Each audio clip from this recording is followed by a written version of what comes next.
Bonjour, je suis Magali Alias, avocate à Paris spécialisée en droit du travail. Je vais aborder dans cette vidéo la question des droits du salarié suite au licenciement. Quels sont-ils? Tout d'abord, le salarié a droit au préavis et à l'indemnité de licenciement, sauf en cas de faute grave ou de faute lourde. En effet, en cas de licenciement pour faute grave ou pour faute lourde, la rupture du contrat est immédiate. Il n'y a pas de préavis et le salarié est privé de son indemnité de licenciement. Pour tous les autres motifs de licenciement, le salarié a droit au préavis et à l'indemnité de licenciement. Quelle est la durée du préavis? La loi prévoit qu'entre 6 mois et moins de 2 ans d'ancienneté, il est d'1 mois. Au-delà de 2 ans d'ancienneté, il est de 2 mois. Mais cette durée légale n'est qu'un minimum.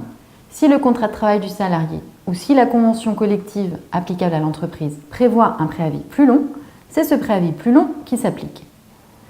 Quel est le montant de l'indemnité? La loi prévoit que l'indemnité de licenciement est égale à 1/5 de mois de salaire par année d'ancienneté et qu'au-delà de 10 ans d'ancienneté, elle est majorée de 2/15 de mois de salaire par année d'ancienneté.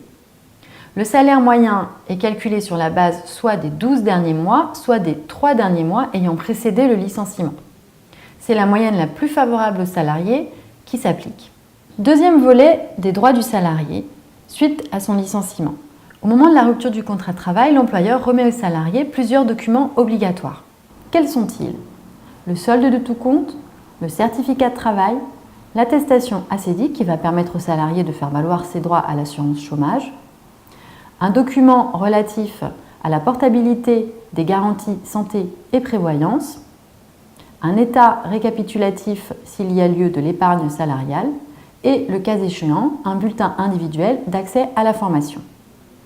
Troisième droit du salarié suite au licenciement, le droit à l'assurance chômage.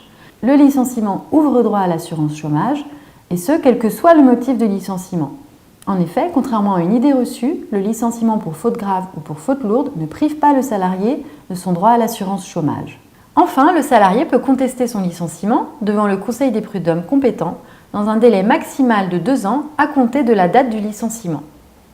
C'est la fin de cette vidéo. Mon cabinet se tient à votre disposition pour vous assister en cas de licenciement. Je vous dis à très bientôt pour une nouvelle thématique.